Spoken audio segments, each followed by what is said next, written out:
Hi, everyone. It's Michelle here from IELTS Advantage with a success story today from Daniela. Hi, Daniela. Hello. Can you please start by introducing yourself to everyone? So tell us where you're from, what you do for a living, and a little bit about your history with IELTS. Okay, I am originally from Honduras. I've lived here my whole life. And I learned English at a bilingual school in the country. Most of my teachers were American. So that's where I kind of learned English at the beginning. And I worked for a tech company in the country. That's basically what I do. And can you share your IELTS scores with everyone? Oh my God, I can't remember. I think it was a 9 in speaking. Yes. 9 in listening, I think. I was an 8 in reading, I think, and 8 in writing. I think so. Yes. Okay, So I got them. Yes. So listening was a 9, reading was an 8, writing was an 8, and speaking was a 9, which gave you an 8.5 overall, which is fantastic. You did really, really well. Was it your first time taking the test, or had you taken it before? Yeah, it was the first time, but my husband and I decided that we didn't want to spend so much money because when you take the test abroad is a little bit more expensive than if you take it in the US or Canada. So we decided that we wanted to make this count and not just spend our money or waste our money. So we decided to look for courses that would teach us how to do the IELTS. And at the beginning, we started downloading like applications on our phones that were like IELTS preparation. It was like they were like $30 and we weren't getting anywhere. We just started doing practice tests that were available online, and our scores were not very good. And later I learned by Chris that not everything that you find online is accurate. So we found, I think, IELTS Advantage. I think it was through my husband found it. I think it was like through a YouTube ad or something like that. And we started reading the success stories and watching the videos and decided to give it a try. And I started preparing for, I think it would be like almost 6 months before the test. But then I took a break because I was traveling a lot due to my job. And then I took about 2 or 3 months break where I didn't really study. So it's not really 6 months. And I was having a hard time with the writing, especially the informal writing, because the company I work for, I work with a lot of people who are not from Honduras. They only speak English, and their English is also their second language. So most of my emails are in English throughout the day, and my conversations, half of my conversations at the office are in English. But it's not their first language either. So it's like trying to understand someone's, it's a little difficult. But so I'm used to more of a formal writing, a formal English. So the informal writing was kind of hard for me.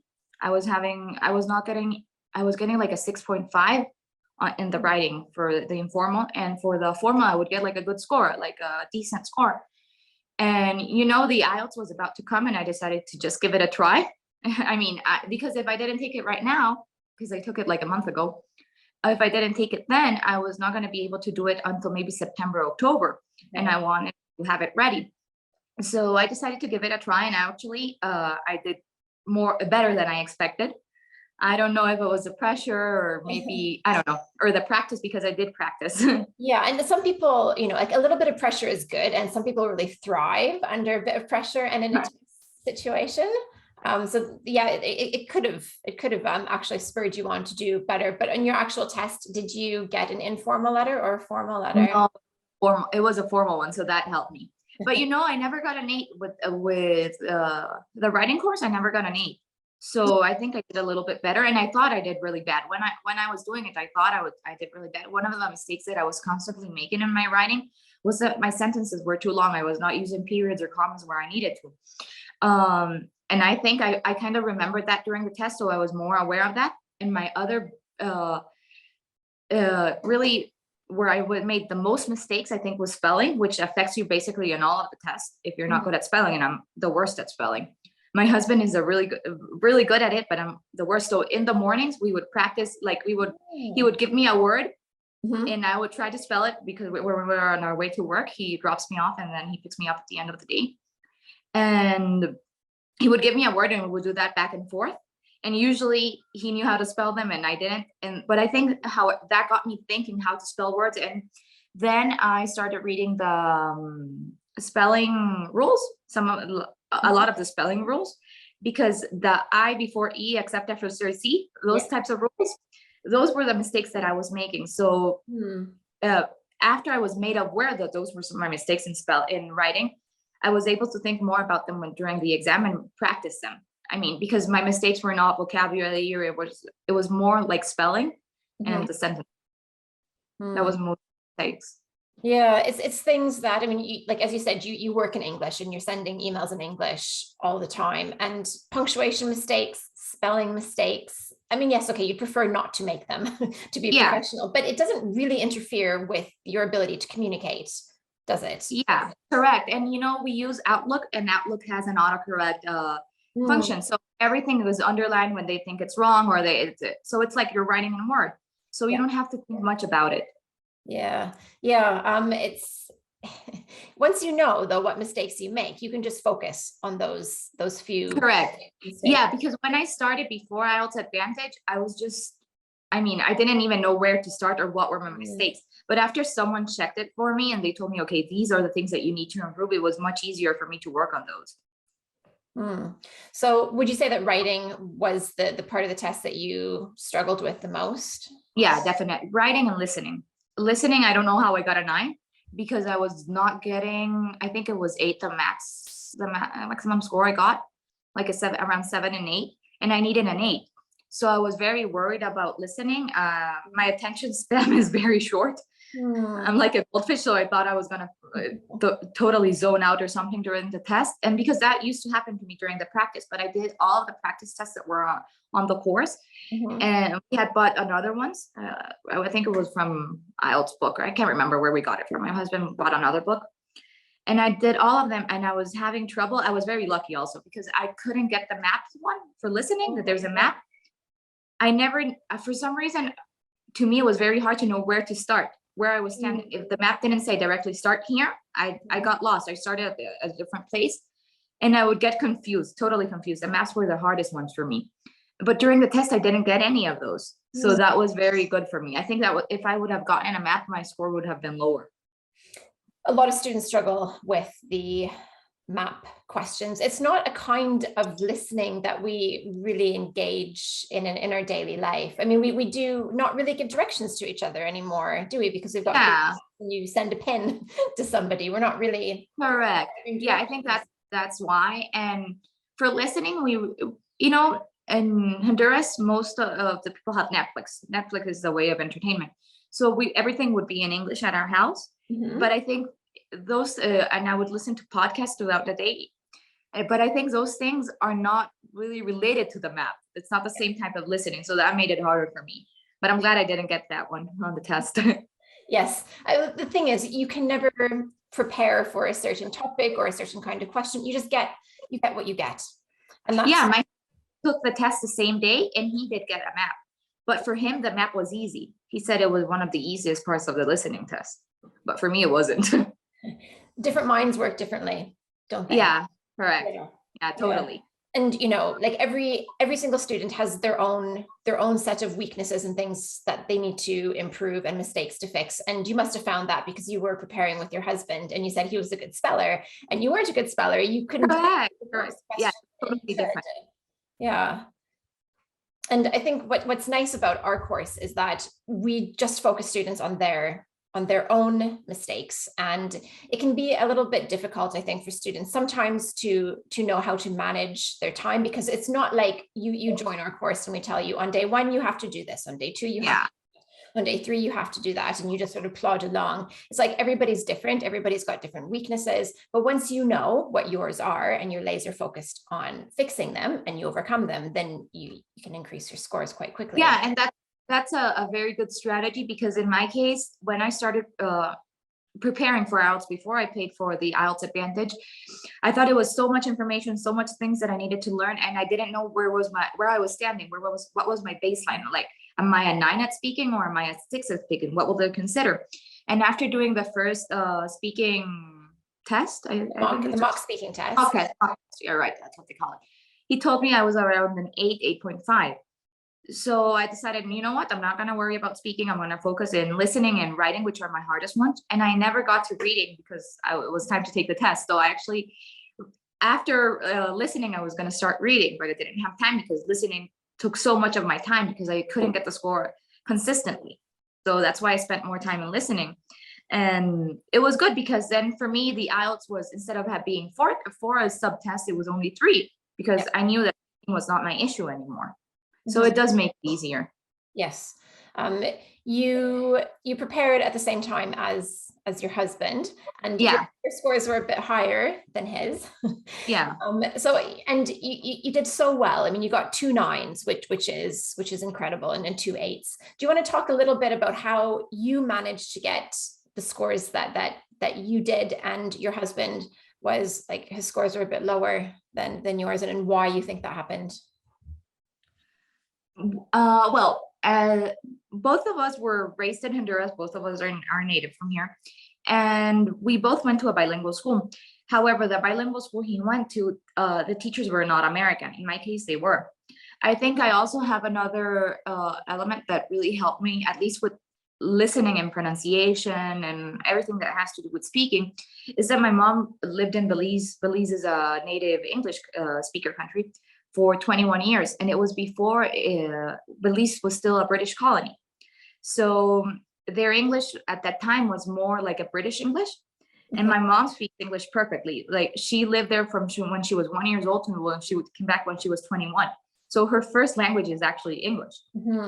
So after she had me, she spoke to us in English and Spanish, but we never answered to her in English, or not most of the time. So our conversations were mostly Spanish. But you still listen to the correct pronunciation and enunciation of each word. I think that was one of the difference. But when it came to preparing, my husband is good at reading. I think he got I can't remember. I think he got a higher score than I did in reading. And he's a very good speller. But I think that because he needed a lower score than what I needed, he didn't take the course as seriously as I did. And for writing, I think he only submitted 1 or 2 writings. And he didn't get the score he needed, and just didn't really care too much to submit more writings. So I think because I think that was the main reason. He didn't need a higher score, so he didn't prepare as much to get a higher score. As long as he got a 6 in all of them, he was fine with it. Okay. So yeah, so I think that's why. And he started really preparing like 2 weeks before the test. Okay. Which is not enough. I mean, it's not enough time to even look at all the videos, because we have a full-time job. So I think that was the main reason. I think if he would have prepared harder, I think he would have done similar to me, because he also lived in New York for around 4 or 5 years. So I think he could have done better if he prepared better.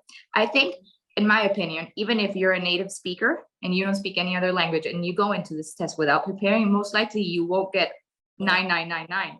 Because it's about how to think, how to write, what are they looking for, how to answer the questions properly.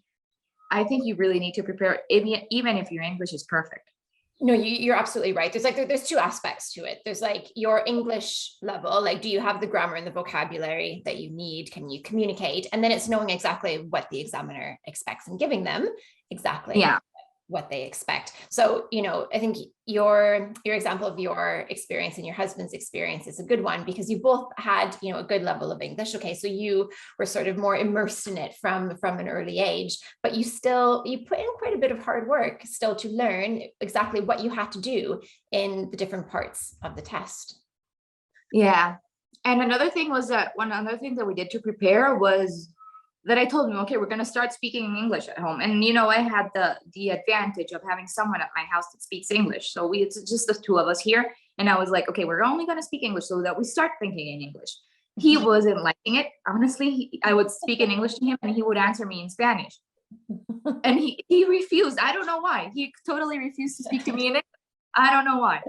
But, for me, I was still thinking in English. Even if he answered me in Spanish, he was listening to English. But he didn't want to practice it as much. Well, you had a bit more motivation than he did to do. Yeah, because I needed the higher score. The higher score. And, it's tiring. And I think, what you're describing is the fact that you were very disciplined. And when you would come back from a long day of work, you're tired. Everybody's tired after a long day of work. Speaking in English instead of in Spanish takes that little bit of effort. Thinking in English instead of thinking in Spanish takes that extra bit of effort. And you were very disciplined with yourself. You said you're listening to podcasts all the time because you knew that you tended to lose concentration. And it's hard concentrating. So you built that concentration ability over time. And I tried to listen to podcasts that were more informal also, because that was the thing that I was having trouble with. So I tried to look for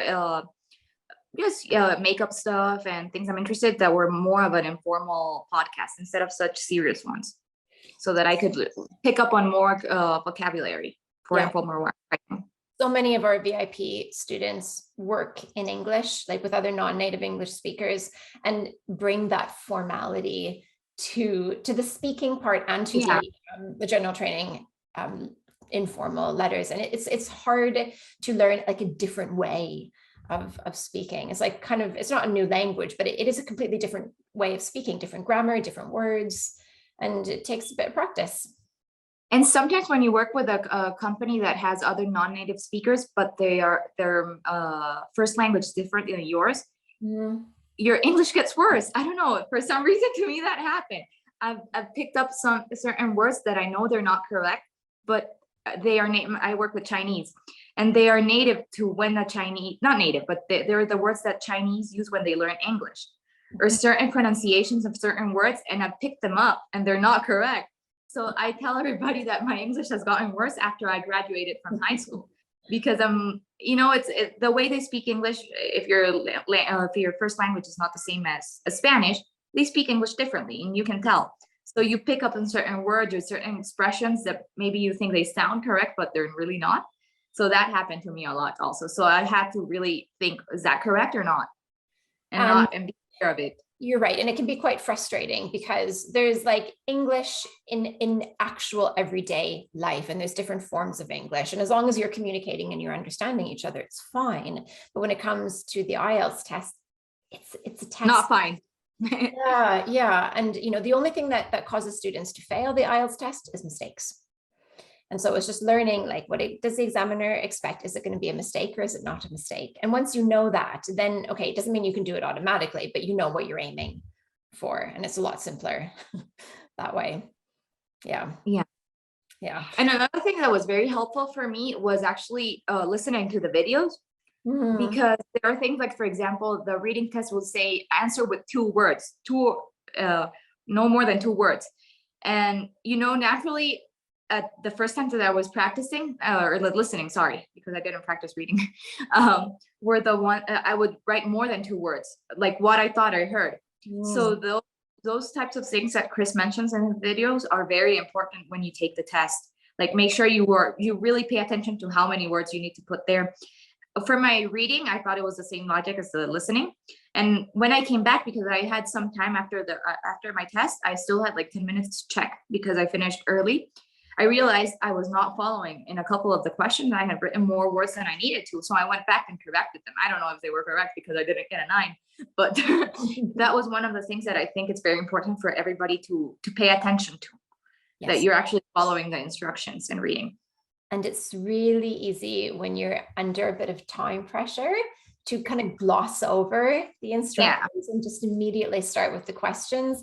But you wouldn't believe how many students end up losing marks and making mistakes because they just didn't notice something in the question, whether that's listening, reading, or writing as well. Just spending enough time on question analysis to make sure that you're actually answering the question that you've been asked.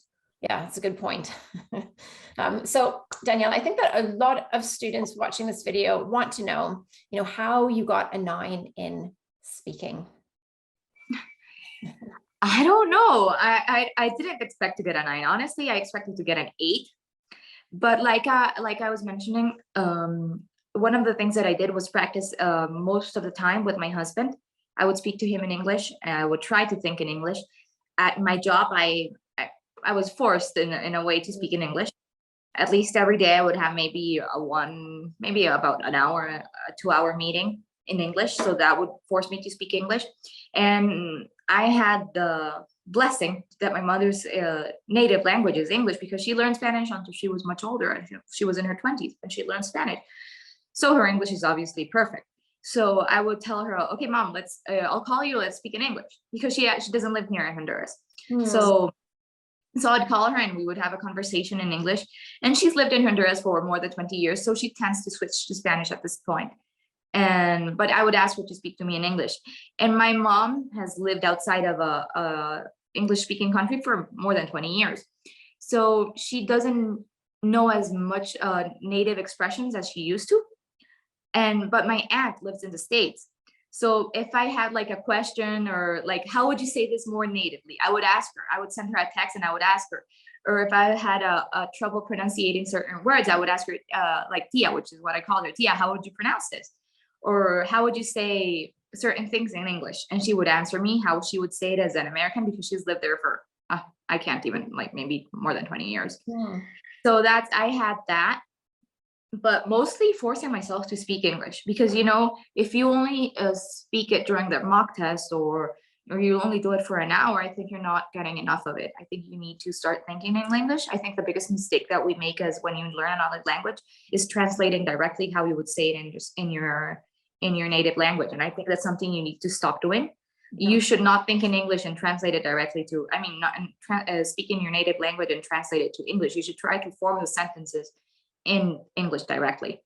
And I think another thing is learning a lot of vocab, which you can learn by listening. Podcast would help you listen a lot to pick up new words, new expressions that make you sound more native. I think those are the major tips. If you speak Spanish, if your first language is Spanish, I think one of the biggest mistakes that we make as native Spanish speakers is putting like an E before the S when you say words that start with S. So I think that's a giveaway that you speak in Spanish as your first language. Yes. Yeah. So I think that's something that if your first language is Spanish, you should look into it. Are you saying E before S when you say a word in English? Yes. And knowing what mistakes speakers of your language make when they're speaking English will help you know, again, what to pay attention to and what to notice. So do you speak Spanish or do you speak Spanish? Correct. Yeah. I think that's one of the biggest mistakes that us Latinos make when learning English, which is the E before the S. I think the R is also difficult. The way we pronounce the R is very different than how it's pronounced in English. So sometimes I think that is hard for some people that learn English and their first language is Spanish. I think those are the ones that I can maybe pick up on. And sometimes we read the words like they were in Spanish, because even if they're not the same language, they do have some similarities. Some words are very similar between each other. And I think sometimes we read the words like if we were reading them in Spanish. So I think those are certain things that perhaps can help someone that their first language is Spanish to work on. Yeah, it's not that you need to speak with an American accent or a British accent. It's that there's certain mistakes, like with the vowel sounds or not reducing the vowel sounds, not maintaining the rhythm, like anything that creates a little bit of work or makes it difficult for the listener to understand. That's what the examiner is going to penalize. And even if it's, you know, if someone else who's watching this video doesn't have the same sort of, you know, family history that you have and have, you know, a mom and an aunt that speak English, they can still do what you did by exposing themselves to English as much as possible, by reading and listening. Like, there's no limit these days to, you know, listening to podcasts and watching TV. Yeah. Still my husband got a speaking buddy. Now that I remember, he got a speaking buddy from the IELTS. I don't know how it went with the speaking buddy, because I don't know. He refused to practice with me, but he was okay with practicing with the speaking buddy. I think he felt that we were not at the same level. Maybe that was why he didn't want to practice with me, or at least not answer me in English. But I think he didn't really meet too much with the speaking buddy, and I think it was his fault. But I think he could have done better if he had practiced more with the speaking buddy. And I think that's a great tool that's available to you if you pay for the course, because you can get on with someone that's on your level and even on your time zone. I think he got someone that was on similar time zones, if I remember correctly. So I think that's a great tool. If you don't have anybody in your family or your immediate circle that speaks English, get a speaking buddy. And I think there's also like an app that's not related to IELTS Advantage that you can sign up for, and there are speaking buddies, because I think he mentioned something about it. Yeah, there are other sort of like programs that you can pay and get to have a conversation with Yeah. a native speaker or something. But yeah, like we know that a lot of our students live in countries where, you know, they don't have people to speak with in English. So we have a speaking buddy program. We've got fluency practice sessions, mock speaking test practice sessions. You know, they weren't what you needed, because, you know, this is not something that you really needed to improve, but we try to help students as much as possible, because you're absolutely right that the only way to improve your fluency and to build your confidence in speaking is to actually speak. Yeah, and that's another thing, that you need to be confident about it, like not be embarrassed. I feel that a lot of people who speak English as a second language kind of are embarrassed because they feel it's not good enough, or people are going to think that they're not communicating correctly, or they're not pronouncing the words correctly. When I went into the speaking test, I got really nervous. I thought I messed up completely, because I was super nervous, even though I felt that the examiner did not have a perfect English, because since they are from Costa Rica, the English is also the second language. But I'm not sure if they're the ones that score it. I think not, because they record it. I'm not sure if the recording is sent somewhere else. They record it like for quality control purposes. If someone else needs to check to make sure that the score you got was correct, or to check to make sure that the examiner is scoring accurately. So they do, the person who examined you will be the person who scored you. Who scores it? Yeah. Oh, okay. I didn't know that. I wasn't sure, because I could tell English was not his first language. But even though I could tell that he was a native Spanish speaker, I was very nervous, and I really got super nervous. I thought I was going to faint while I was speaking. I have no idea what I told him. I was not making any sense. I'm sure I was not. I don't know how I got a 9, because I think I was not making any sense. But even though he speaks English as a second language, I still thought, oh, okay, am I good enough for him? And I was still a little nervous, because I knew he was paying attention to my speaking abilities. Yeah. And so I think it's very good for you to practice it with different types of people, so you're not embarrassed, because at some point I think that's what you feel, embarrassment that your English is not sufficient. Yes. Well, in learning anything, whether it's a language or something, a new skill, a new sport, there's always a period of being a fool. Yeah. You've got to be willing to be a fool and to feel like a fool in order to learn, because you're going to make mistakes, and it can feel embarrassing. So I totally understand what you're saying. And you're right that when you go into a test, the examiner is listening for your mistakes, and they are paying attention to catch and to notice all of your mistakes, so that they can give you the score that you deserve. And I think that probably most people watching you speak now will be surprised to hear that you felt so nervous. No, I was terrified. You know, I really thought that I was going to faint. I was really scared. So because go ahead. I didn't think I was good enough. Even though you had a mock speaking test and you got an 8 to 8.5. Yeah, but when they ask you things that are not about your day-to-day life, I think I can't even remember what question I was asked. I think it was something about if I think toy companies are ethical, something related to toy companies and ethical, something like that. But it's not something I think about every day. So I knew I had to speak for a certain amount of time about it. And I just couldn't come up with things to say. I've never thought about the ethics of toy companies. So I think, yeah, it was something like that. So I think that's something that you need to practice. And my husband got a question that was related to art, which I think it was harder than my question. And those are things that you don't practice in your everyday life, and you don't even think about them. Even if the question was asked in Spanish, you might have some hesitation to answer. Mm-hmm. So I think that's also something to consider. Try to look what types of questions have been asked, especially for the second part, which is the hardest. And try to think of different things, because it is difficult. Even if you're answering in your native language and you need to answer right away, you can't just take a couple minutes to think about it. No. Well, you can, but not really. Yes. So you can take a deep breath and think about it. But it's not like you can take quite a while. So I think that's something that you should practice, because you don't think about those things in your everyday life. Look, they've got a whole team of test writers whose only job is to create questions for a test that are going to be new to the candidates, because that's the only way it's fair to judge anybody's level, is to ask somebody to talk about something where, they've never thought about it before. So we give you something difficult to do, which is like, tell me whether or not you think toy companies are ethical, and you've got no idea because you've never thought about that. So all of your energy goes into thinking, I don't know what do I think about this topic? And then we see how automatically you can get the grammar and the vocabulary you need to communicate that idea, because you have no capacity left to translate and to find the vocab and to find the grammar. So, the language skills you have are the skills you have because all of your energy has gone into thinking about the ethics of toy companies. Yeah. So, I mean, luckily you don't have to do the IELTS test again because you got the score.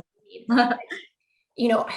A lot of students do get very nervous in the speaking test, and if it's their second attempt or their third attempt, they know that, and they're nervous about having to do it again.